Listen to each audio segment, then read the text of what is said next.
Radhe Radhe everyone. तो दोस्तों, ये वीडियो बहुत ज़्यादा ज़रूरी, बहुत ज़्यादा इम्पोर्टेंट होगा। संडे के दिन हम जिस टाइप का कंटेंट प्रोवाइड करते, सिमिलर कंटेंट आपको इस वीडियो में भी मिलेगा।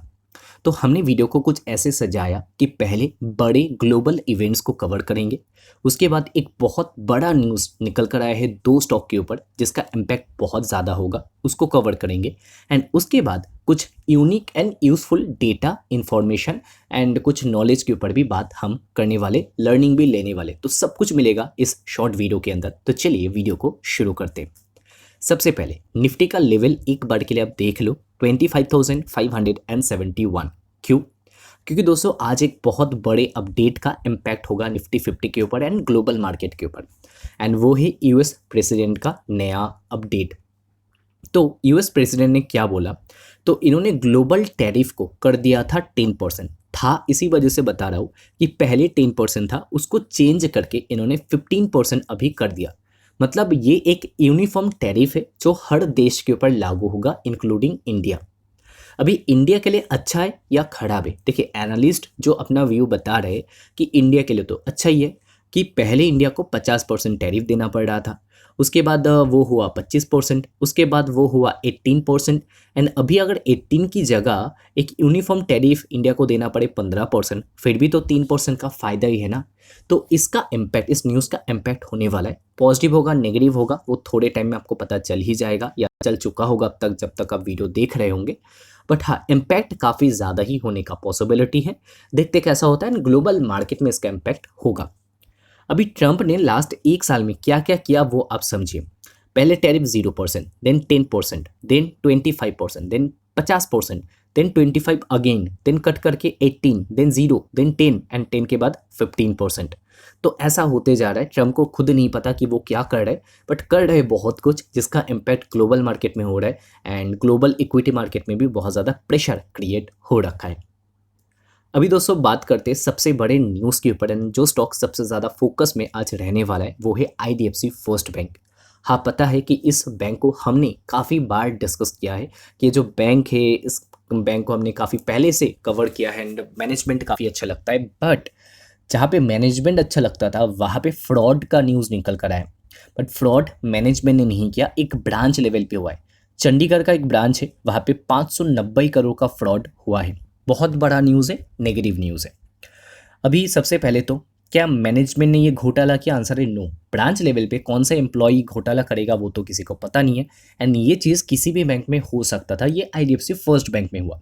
कंपनी के लिए बहुत बड़ा न्यूज़ इसी वजह से कि साल में जितना प्रॉफिट कमाता है उसका 50-60% 590 करोड़ होता है। मतलब कंपनी को झटका तो लगेगा, बैलेंस शीट के ऊपर इम्पैक्ट तो आएगा इस फ्रॉड के चलते। मतलब बहुत ज़्यादा नेगेटिव इम्पैक्ट होने का चांस है। ये खबर बाहर आने के बाद हरियाणा स्टेट गवर्नमेंट ने ये डिसाइड किया कि इनको अभी कोई बिजनेस नहीं करना है IDFC first bank and AU small finance bank के साथ। अभी इंटरेस्टिंगली दोस्तों, जो ये फ्रॉड हुआ है ना, फ्रॉड सामने आया है, ये कौन से अकाउंट में हुआ है पता है? कोई पब्लिक अकाउंट नहीं, गवर्नमेंट के अकाउंट के साथ मिलकर ये फ्रॉड हुआ है। तो ये सामने आया है। अभी अंदर क्या होगा वो आप थोड़ा सा अंदाज़ा लगा लीजिएगा। एंड गवर्नमेंट का अकाउंट लिंक है, वहीं पे फ्रॉड हुआ है, तो किसके साथ कौन मिलके किया है वो आप अंदाज़ा लगा लेना। बट हाँ, जो भी है ये न्यूज़ है एंड इसका इम्पैक्ट तो होगा, दोनों बैंक के ऊपर होगा, AU small finance bank and IDFC first bank. इसके अगेंस्ट में आईडीएफसी फर्स्ट बैंक ने क्या किया? सबसे पहले तो जिन्होंने फ्रॉड किया उनके अगेंस्ट में 4 लोगों के अगेंस्ट में केस फाइल कर दिया। एंड उसके बाद ये ऑडिट करे, बाहर के एक ऑडिटर को बुला के ये अभी ऑडिट करे कि कुछ और भी घोटाला वगैरह तो नहीं है। तो सब कुछ ये इस टाइम पे देख रहे हैं छानबीन करके। एंड उसके अलावा आज सुबह 8 बजे मार्केट खुलने से पहले मैनेजमेंट ने ये डिसाइड किया कि इनको कौन कॉल करना है, मतलब अपने इन्वेस्टर लोगों को जवाब देना है कि क्या हुआ, क्यों हुआ एंड उसका इम्पैक्ट कितना होगा। तो हाँ, मैनेजमेंट कितना भी पॉजिटिव बात कर ले, देखिए 590 करोड़ का घोटाला हुआ एंड उसके बाद भी स्टॉक ऊपर चला जाए या कुछ ना हो, इसका चांस तो बहुत ही कम है। मतलब इम्पैक्ट तो होगा, नेगेटिव इम्पैक्ट, बैलेंस शीट में इम्पैक्ट आएगा तो स्टॉक में भी इम्पैक्ट आएगा, वैल्यूएशन में इम्पैक्ट आएगा। तो वो चीज़ होने का बहुत बहुत पॉसिबिलिटी है। बट ये चीज़ कोई भी बैंक के साथ हो सकता था, इस केस में आईडीएफसी फर्स्ट बैंक में हुआ। मैं कोई भी साइड से जस्टिफाई नहीं करने वाला हूँ, अरे फिर भी मैनेजमेंट बढ़िया है। बट नेगेटिव न्यूज़ है। आई थिंक कि फिर से ओवरकम कर सकता है। कुछ लोग इसको डायरेक्टली इग्नोर करेंगे। ये person to person I think decision लेना चाहिए। अगर आप होल्ड करो तो भी ठीक, अगर आप बेच दो तो भी ठीक। एंड मैं कुछ नहीं करने वाला हूँ, बट इसका इम्पैक्ट तो होगा क्योंकि आज बहुत ज़्यादा गिर सकता है स्टॉक। देखते क्या होता है, उसके बाद फिर हम चर्चा करेंगे इसके ऊपर। नेक्स्ट जो अपडेट है ये हमको बताता है कि इंडियन आईटी कंपनीज का कितना परसेंट जेन एआई या एडवांस एआई से, मतलब सिंपल एआई से कितना रेवेन्यू आप बनाते हो। तो सबसे पहले टीसीएस की अगर बात करें, ये 6% रेवेन्यू बनाता है एआई से।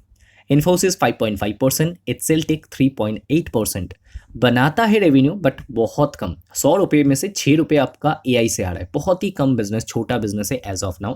हालांकि कंपनीज तो बात कर रहे कि बड़ा बन सकता है एंड पार्टनरशिप वगैरह कर रहे, कैसे ये ट्रांसफॉर्म करते वो देखना पड़ेगा। बट हाँ, अभी एआई का कंट्रीब्यूशन काफ़ी कम है।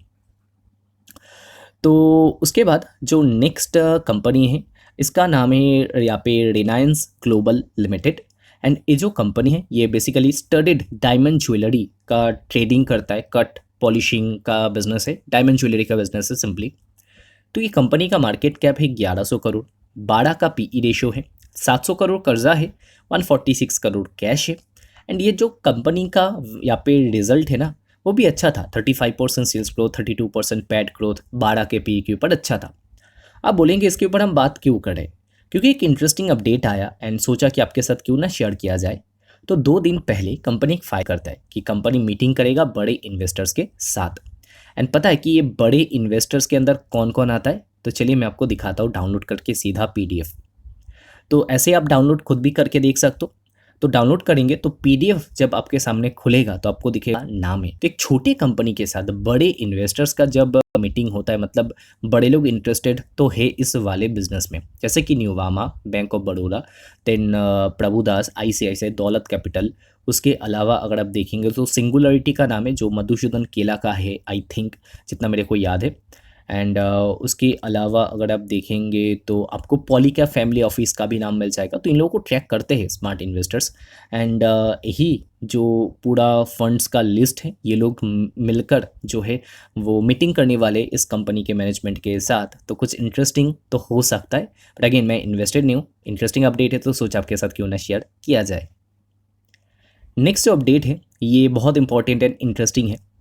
SIP of just 5,000 each month will not create a significant impact in the initial 5 years.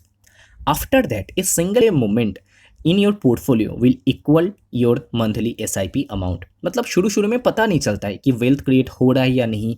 5,000 के SIP कर तो 5 साल तक आपको कुछ दिखेगा नहीं, बट उसके बाद एक एक दिन का आपको जो मूवमेंट है ना, वो आपके SIP के अमाउंट समान दिखेगा। मतलब 5-10 हज़ार तो ऐसे ही पोर्टफोलियो ऊपर जाएगा या नीचे आएगा। मतलब तब आपको पता चलेगा कि हाँ, पोर्टफोलियो का साइज़ थोड़ा बड़ा बन गया है। मतलब शुरू के 5 साल में कुछ पता नहीं चलेगा, बट उसके बाद शुरू होता है एक्चुअल कंपाउंडिंग पीरियड। अभी दोस्तों एक मेरा व्यू है, सोचा कि आपके साथ क्यों ना शेयर किया जाए इस वीडियो के अंदर। पराग पारिक फ्लेक्सी कैप फंड, इसमें मैं खुद SIP करता हूँ। आप में से भी बहुत सारे लोग करते होंगे, बताना कि कितने लोग करते हैं। तो व्यू सिंपल सा ये है कि ये जो पराग पारिक का फंड है फ्लेक्सी कैप, तो ये टॉप रेटेड फंड है एंड बहुत ही पॉपुलर है, बहुत ही अच्छा रिटर्न बना करके दिया। लास्ट 1 साल में मार्केट नहीं चला, बट फिर भी ये फंड चला है। 8% का रिटर्न तब भी बना करके दिया। 3 साल में 21% CAGR, 5 साल में 18% एंड 10 साल में 19%। मतलब मार्केट को हर बारी बीट तो किया है इसने, बढ़िया बढ़िया रिटर्न बना करके दिया। तो इधर पे बताना क्या चाहता हूँ कि देखिए, रिटर्न दिया, CAGR बहुत ही अच्छा है। क्यों? क्योंकि साइज़ छोटा था एक समय पे फंड का, बट आज ये फंड का साइज़ ना काफ़ी बड़ा बन चुका है। एसेट अंडर मैनेजमेंट 1,33,000 के भी ऊपर है। सोच कर देखिए, नाम है इसका फ्लेक्सी कैप, बट इन्वेस्टमेंट इनका ज़्यादातर कौन से कैप में जाता है? लार्ज कैप में। मतलब मैं आज के दिन इस फंड को फ्लेक्सी कैप नहीं, लार्ज कैप की तरह ही देखता हूँ।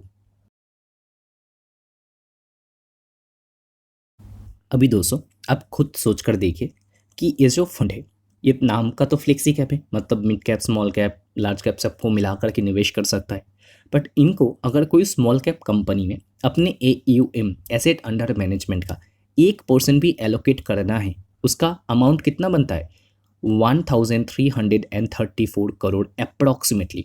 मतलब 1% एलोकेट करना है किसी स्मॉल कैप में, अच्छा लगा कंपनी, तो इतना इन्वेस्टमेंट जाएगा। इतना तो स्मॉल कैप कंपनीज का साइज होता है। राइट। मतलब स्मॉल कैप कंपनीज का लगभग 25-30% ये खरीद सकते हैं डायरेक्टली, अगर 1% भी एलोकेट कर दे। मतलब इनके लिए ना काफ़ी डिफिकल्ट हो गया कि स्मॉल कैप कंपनीज में निवेश करें। तो इनका ज़्यादातर एलोकेशन आपको लार्ज कैप कंपनीज में दिखेगा, बाहर के जो कंपनीज है गूगल, अल्फ़ाबेट वगैरह वहाँ पे दिखेगा। तो ये एक लार्ज कैप कंपनी ही या फंड ही बन चुका है, ऐसा मैं देखता हूँ।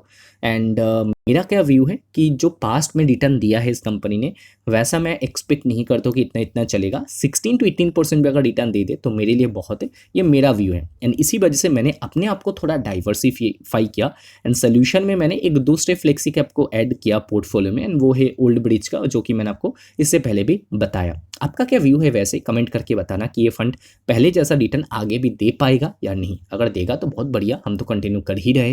एंड इनके जो यहाँ पे मैनेजमेंट है उन्होंने भी बताया कि लार्ज कैप यहाँ पे बहुत ही बड़ा साइज बन चुका है हमारे एयूएम का, बट स्टिल हम निफ्टी को आउट परफॉर्म कर सकते, सॉरी। तो देखते हैं आगे का परफॉर्मेंस। आपका व्यू क्या है इसके ऊपर, बताना ज़रूर। उसके बाद एक काफ़ी अच्छा अपडेट है, फ़ोन पे launched biometric UPI payments, you can pay through finger और फेस स्कैन। तो डिजिटल इंडिया बन रहा है एंड इस टेक्नोलॉजी में हम काफ़ी सारे देशों से काफ़ी आगे है। एक तो यूपीआई पेमेंट बहुत सारे देशों में आपको नहीं मिलेगा ऐसा वाला सिस्टम, एंड ऊपर से आप फिंगरप्रिंट के थ्रू या फेस स्कैन के थ्रू पे कर सकते हो, बहुत बड़ी बात है।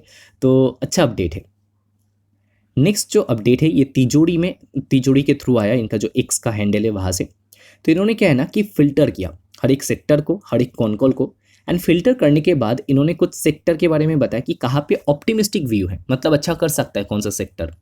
एक है defence and aerospace, then automobile, textile, engineering and capital goods, solar panel manufacturing. तो ये सारे सेक्टर में ऑप्टिमिस्टिक व्यू है।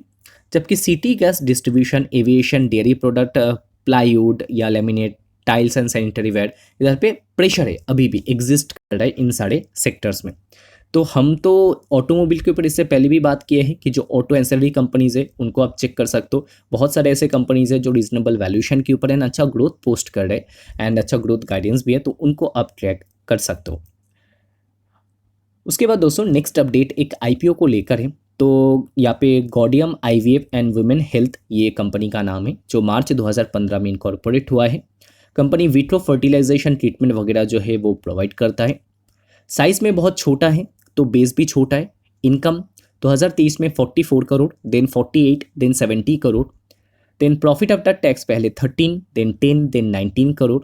तो छोटा कंपनी है तो छोटा प्रॉफिट का साइज एंड रेवेन्यू का साइज आपको दिख रहा है। वैसे मैं आपको बता दूं कि ये जो आईपीओ है इसका साइज टोटल में कितना है। टोटल में आईपीओ का साइज है 165 करोड़, मतलब छोटे साइज का ही आईपीओ है। प्राइस बैंड 75 से लेकर 79 रुपीज़।